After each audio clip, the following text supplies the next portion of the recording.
നാം തന്നെയാണ് പ്രപഞ്ചം. പ്രപഞ്ചത്തിലെ ഓരോ കണവും നാമായിരിക്കും. നാം തന്നെയാണ് സൂര്യൻ, നാം തന്നെയാണ് ചന്ദ്രൻ. നക്ഷത്രങ്ങളും നാം തന്നെ, സമസ്ത ഗ്രഹങ്ങളും നാം തന്നെ. ആ സൂര്യനേക്കാൾ അതിപുരാതനമാണ് നാം. ഏതെങ്കിലും വൃക്ഷത്തിലെ പൂമുട്ടിനേക്കാൾ നവീനമായത്.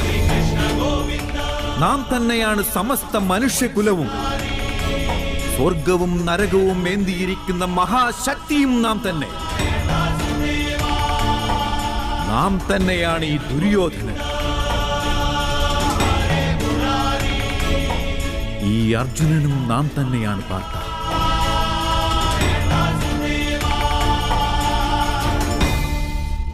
അതെങ്ങനെയാണ് മാധവ സംഭവ്യമാവുക?